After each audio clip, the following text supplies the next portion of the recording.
Je suis une créatrice en haute mesure. Ma famille est dans le cuir depuis le 19e siècle. On a fourni toutes les grandes maisons en peausserie. On était tanneur à Millau en Aveyron.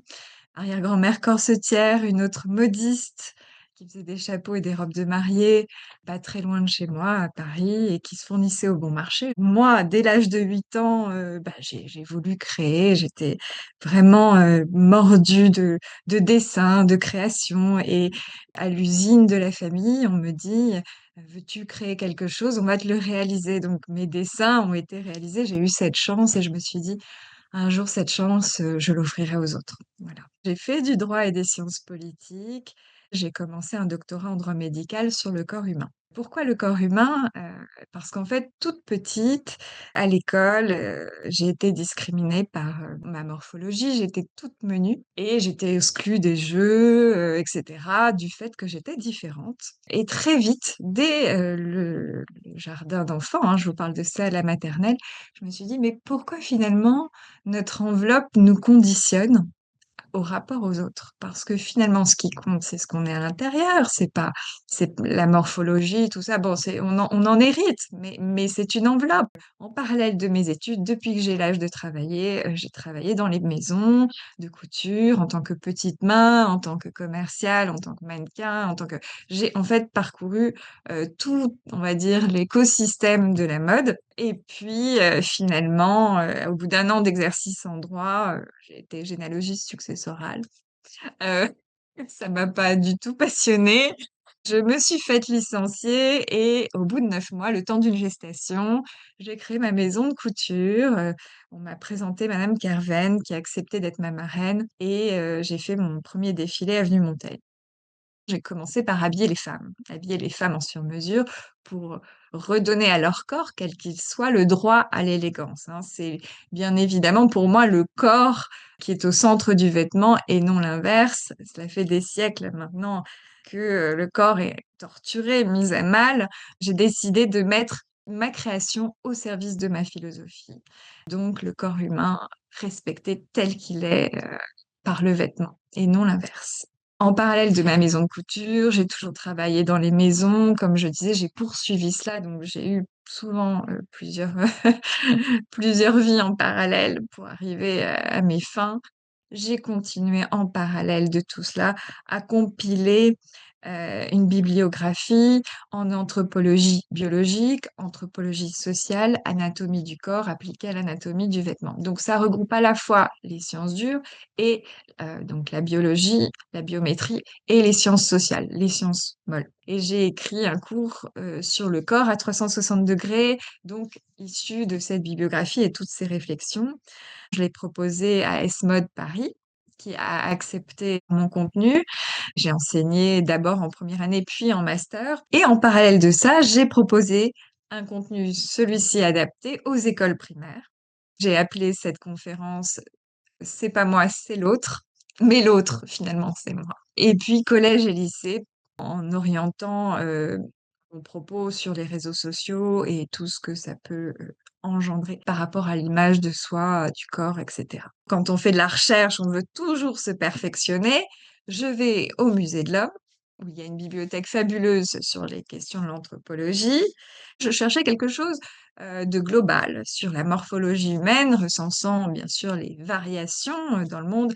Il n'y avait rien avant les années 40 donc les contenus étaient complètement contraires à ce que je voulais avancer. J'ai rencontré Madame Evelyne Heyer, qui est spécialiste, experte scientifique, dépendante du Musée de l'Homme sur toutes les questions de taille, donc la hauteur humaine. Mais c'était pas ce que je cherchais. C'était une partie de la chose, mais pas le tout. Alors cette femme extraordinaire m'a orientée vers Monsieur Pesquet qui lui a été chercheur dans tout ce qui était ergonomie dans les véhicules.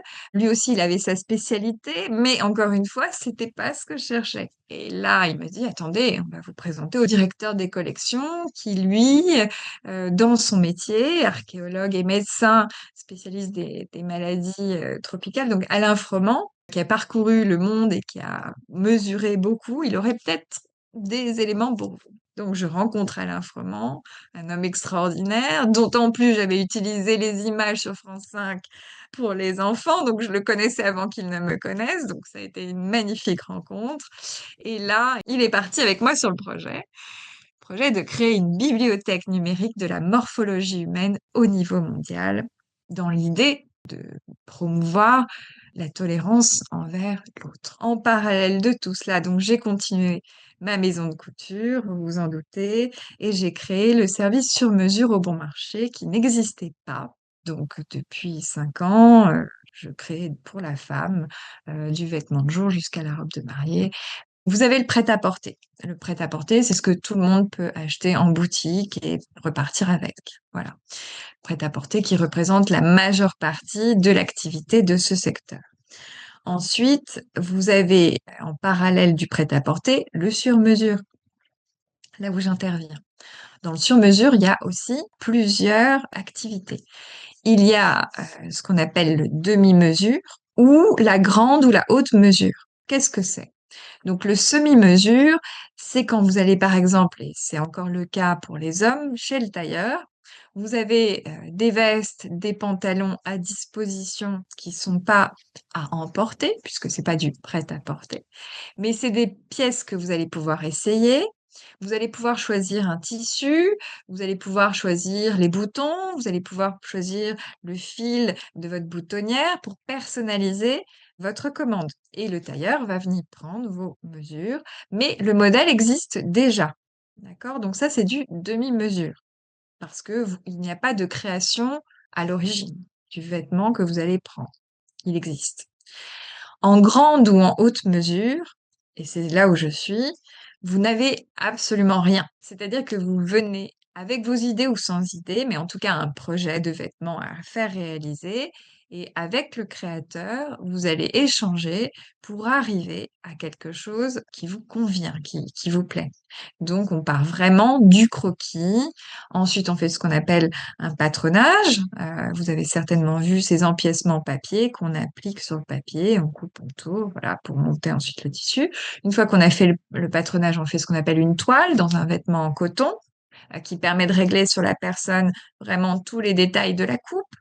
Et après, on passe au bâti qui est dans le tissu définitif. Le vêtement est encore monté à la main pour une question de tombée et de réglage. On épingle et enfin la livraison. Voilà.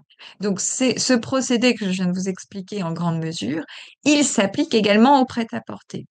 C'est-à-dire que quand un directeur artistique dessine une collection, toute la collection va suivre ce chemin avant de passer sur un podium ou en photo, etc., etc., pour que il soit défilé, puis présenté aux boutiques qui vont venir faire leurs achats et ensuite les vendre dans le commerce. Donc en fait, il n'y a pas de vêtements créés sans ce procédé que je viens de vous expliquer en plusieurs étapes et qui explique toute la vie d'un vêtement. Le choix de la couture sur mesure, c'était vraiment l'idée de donner corps à ma philosophie. Respecter le corps tel qu'il est. Et aussi, aujourd'hui, on voit qu'il y a une réflexion dans notre secteur de la mode où il faut produire moins, mieux, plus durable. Donc, si vous voulez, moi, en parallèle de tout ce que je vous ai déjà expliqué, j'ai aussi commencé à développer une solution pour produire en sur-mesure de façon industrielle, en baissant bien évidemment les tarifs, grâce aux technologies, sans remplacer la main de l'homme, c'est pas l'idée. L'idée, c'est de raccourcir certains délais pour permettre justement pour des marques, par exemple, de moyenne gamme qui, produisent à la commande en ligne, et bien qu'ils puissent produire juste ce qu'il faut, à la bonne taille, éviter les retours, et cetera, et cetera. Donc pour moi, le sur-mesure, c'est une des voies pour une consommation plus raisonnée et plus responsable. C'est vrai qu'en ce moment, il y a, la fast fashion qui est décriée, à juste titre. Moi, en fait, depuis toujours, puisque dans mon héritage, c'est vraiment le made in France, je me suis toujours appliquée à sourcer mes matières en France. Par exemple, j'utilise des soirées qui viennent de Saint-Étienne, des dentelles qui viennent du Nord. de la France. Du lin aussi, en France, il y en a. Du lainage, on a des gens du côté de Castres qui retissent de la laine. Enfin, on a encore des savoir-faire. Il faut justement pousser ces gens-là. Je trouve que en tant que maison de couture, nous avons tous une mission pédagogique. C'est-à-dire que c'est beau de décrier la fast fashion, mais je pense que la mission des maisons françaises, c'est d'expliquer comment on construit un vêtement, avec qui on travaille, etc. Cette pédagogie a du sens. Les gens ont soif de connaître, ont soif de comprendre. Et en fait, chez nous, il n'y a pas de gâchis. Très, très, très, très peu. Parce que moi, quand je commande un tissu, je commande juste le métrage dont j'ai besoin. Je commande pas plus. Et pourtant, je laisse des valeurs de couture dans les vêtements pour permettre aux clients, s'il y a une variation de poids, de ne pas être embêté, etc., etc. Donc, ça, c'est important.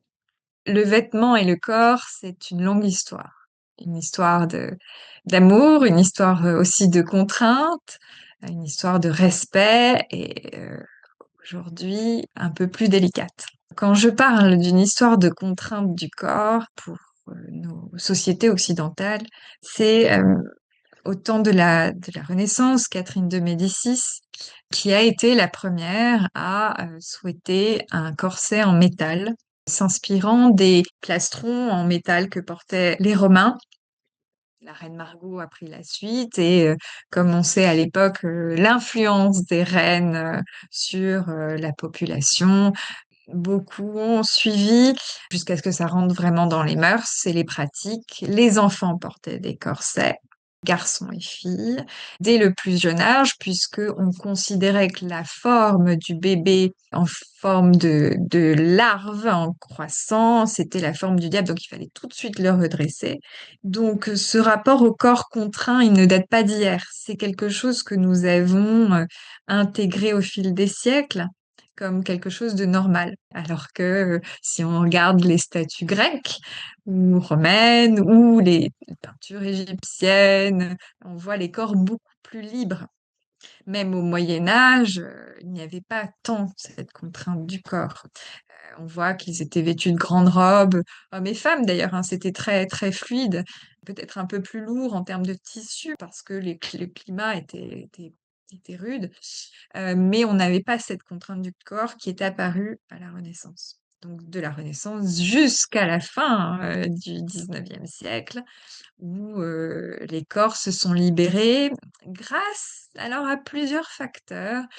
On parle des Jeux olympiques qui sont, on fait écho à la Grèce antique, hein, qui sont revenus à la fin du 19e siècle. Et là, les corps se sont dénudés pour la première fois. Et puis, ce qu'on appelait à l'époque la villégiature, c'est-à-dire les premières stations balnéaires où les personnes allaient à Deauville ou sur la côte les week-ends. On les voit d'ailleurs dans des tenues de bain qui nous semblent complètement improbable, très habillé, mais on commence à comprendre l'intérêt de se dévêtir et d'enlever ce qui n'était plus essentiel à la vie.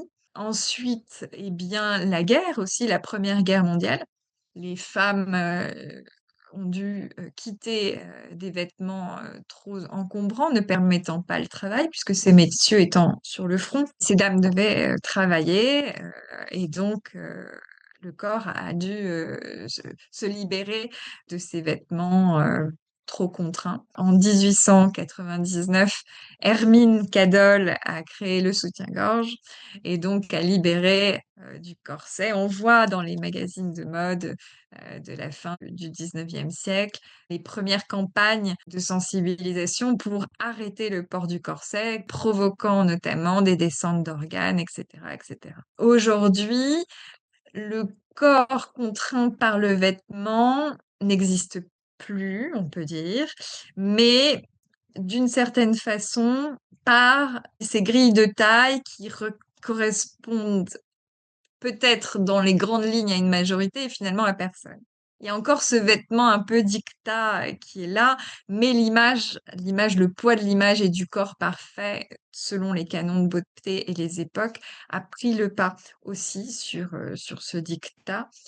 Aujourd'hui, on le voit à travers la chirurgie esthétique et plein de choses qui sont proposées au monde. Donc, on est aujourd'hui à un tournant des corps. Alors, non plus par le vêtement, mais par l'intervention humaine. Donc, il est essentiel de prendre conscience de cette diversité et de la beauté de la diversité parce que finalement, ces actions de transformation vont toutes dans un même sens et unifient les canons de beauté d'un bout à l'autre du globe en érigeant le modèle occidental comme le modèle référent de beauté universelle et qui crée des désastres réels sur la santé des gens. Je parle du blanchiment de la peau, je parle de plein de choses qui ont causé on ne sait combien de malheurs sur les gens dans le monde entier.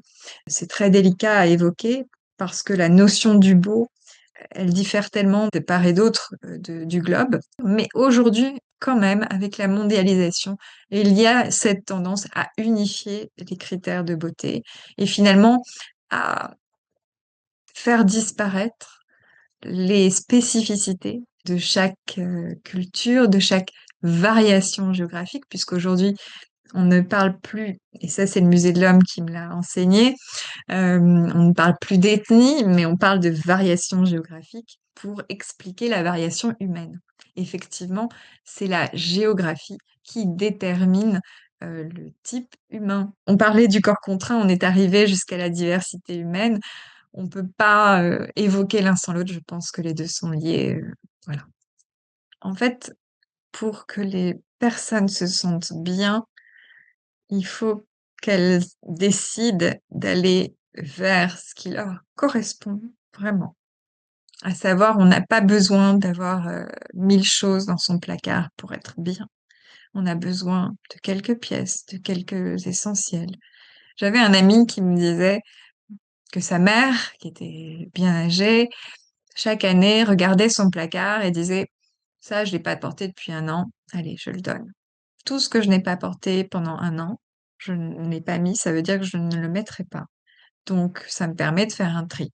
Et après, choisir quelque chose dans lequel on se sent bien. Sinon, on ne le mettra pas. Moi, je m'applique vraiment à faire quelque chose qui va parfaitement au corps.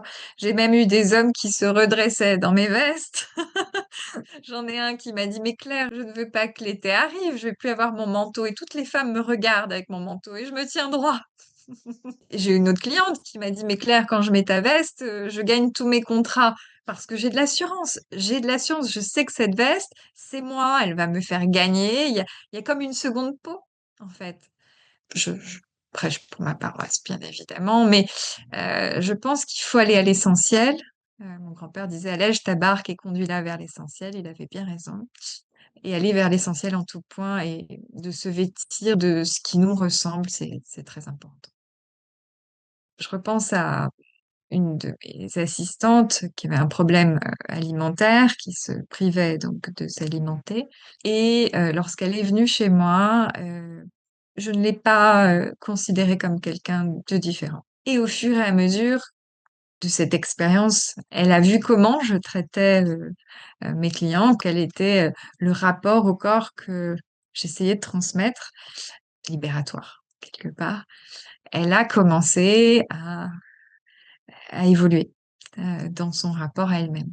Et ça a été une belle victoire. Voilà. Une cliente aussi dernièrement qui m'a dit, mais Claire, vous baissez les barrières de toutes ces contraintes qu'on s'inflige à nous-mêmes. Vous mêlez plusieurs séances de psy. Je n'irai pas jusque-là. Mais c'est vrai que peut-être que j'ai eu cette chance d'avoir une mère qui ne s'infligeait pas un regard trop dur sur elle-même.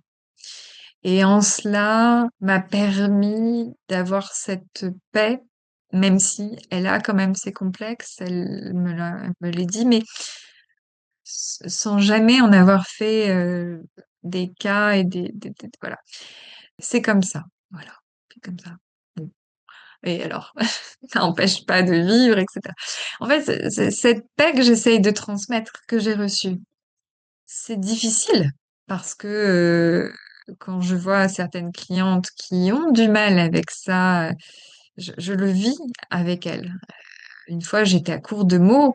J'ai habillé une jeune mariée pour sa robe de mariée qui fait clairement un 34, pour vous dire, toute menue. Et elle me demande en bas de faire un bas plissé de la robe, ce qui implique du volume.